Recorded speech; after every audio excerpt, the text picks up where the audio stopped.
I've heard a lot of experts say that fear isn't real. That is such a bunch of baloney. Fear is so real. In fact, there are probably things that you're afraid of doing right now in your life, in your relationships, at work. And the fact that you're afraid, that's robbing you of all of the experiences that you want to have in your life. I mean, if you're afraid to fly, that's going to limit your ability to travel and see the world or go visit friends. If you're afraid of public speaking, that's going to really limit your ability to express yourself and share your ideas. If you're afraid of talking to your boss or asking for a raise, that directly impacts how much money you make. Or what if you are dreaming of starting a business, or you've already started a new business, but you're afraid to talk to people and you're afraid to share your business with people? I mean, fear is something that stops us all. And that's why I'm here to talk to you, because it doesn't have to.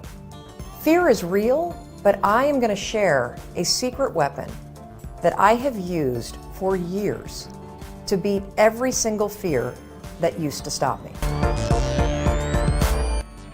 Now, first, before we get into this secret weapon, I just want to cover a few facts about fear. What it is, what it isn't, and some things that you may not know about fear. So first thing, fear is a physical state in your body that is exactly the same as excitement. Let me say that again. Fear and excitement are the exact same physical state. Your heart races. You might sweat a little bit. You might feel tightening in your chest. You might feel a pit in your stomach. You have a surge of cortisol. It's basically the way that your body goes into a hyper-aware state because it's readying for action. Now, what's the difference between fear and excitement? Really simple. The only difference between fear and excitement is what your brain is doing as your body is all agitated. If you're excited, your brain's going, oh wow, this is going to be so cool to ride this roller coaster. If you're afraid, your brain's going, no way, there's no way I'm doing that, this is dangerous, get out of there, don't do that. It's saying something different. So what's critical about understanding this is that we're going to use the fact that your mind is either working for you for excitement or against you with fear to your advantage. And I'll tell you about it in just a minute, how you're going to do that. Second thing I want you to understand is that you may have heard the advice, feel the fear and do it anyway. You may have heard the advice, oh, just try to calm down, think positive thoughts. It doesn't work, does it? And there's a reason why it doesn't work. So let's go back to fact number one.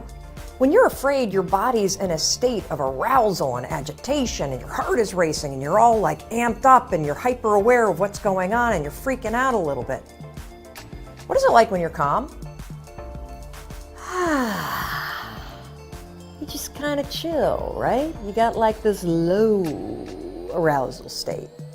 Very, very difficult to go from a state of agitation and being all jacked up and excited and weirded out to a kind of state. It doesn't work. It's like trying to stop a train by throwing a boulder on the tracks. It's going to make the train jump off the tracks. It's going to cause a disaster. In fact, they've proven in research that when you try to ignore your fears, it actually makes them worse. And they've also proven in research that positive thinking alone also can make your fears worse. So, what do you do? What do you do when you're about to go talk to your boss and you feel afraid? What do you do when you have to get on a plane and you're actually terrified of flying?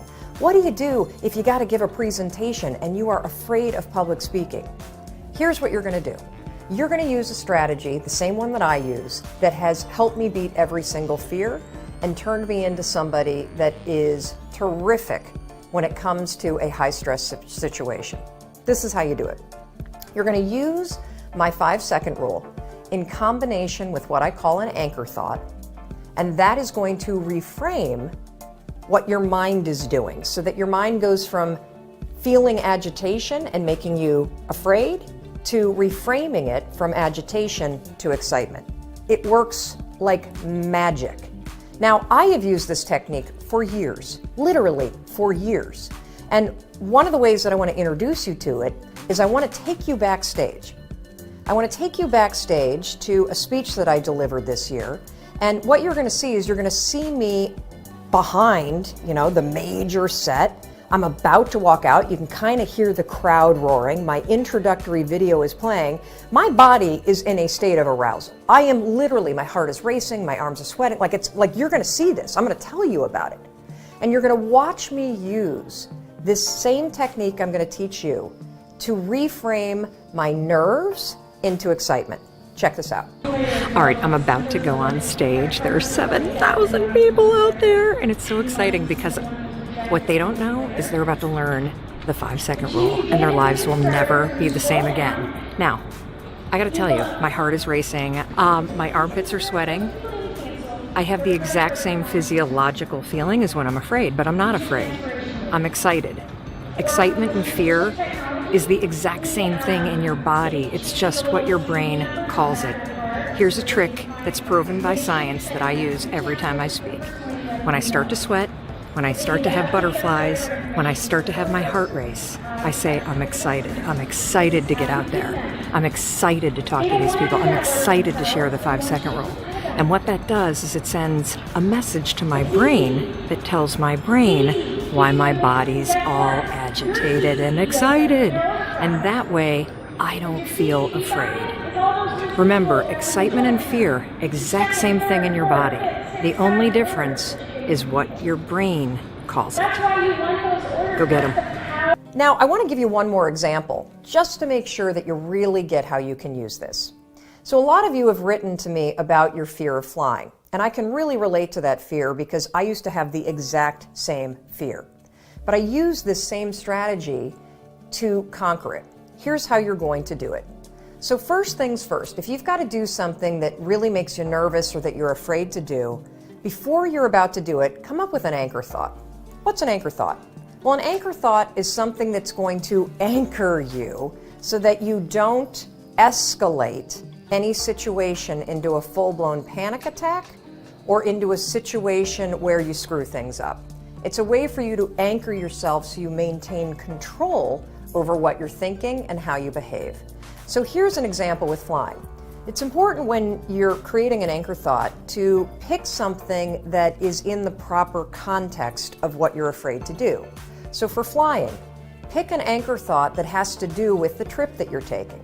So if I'm boarding a plane to fly back home to Michigan, an anchor thought might be a picture in my mind of my mom and I walking on the shores of Lake Michigan where I grew up. That's a thought that makes me happy, it makes me excited, and it's also related to the trip that I'm taking. If you have a conversation that you need to have with your boss, pick an anchor thought about how you feel after having that conversation. Maybe it's you picking up the phone and calling somebody that you love and saying, oh my gosh, it went so well.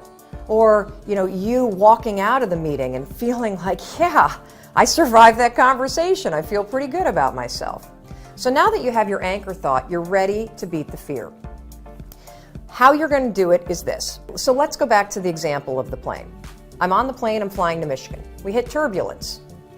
My body's going to start getting agitated, right? I'm starting to get nervous. My heart starts to race. One of two things can happen.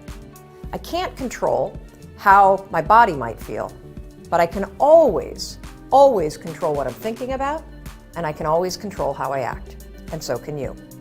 So when I'm on a plane and the turbulence hits, 5, 4, 3, 2, 1, that's step one, and it's essential. And the reason why using the 5-second rule, 5, 4, 3, 2, 1, is essential is because that is how you switch the gears in your mind, you awaken your prefrontal cortex, and you trigger your brain that you're now in control of your thoughts. You've interrupted the fear, you've settled your thoughts, and now your brain is ready for that anchor thought.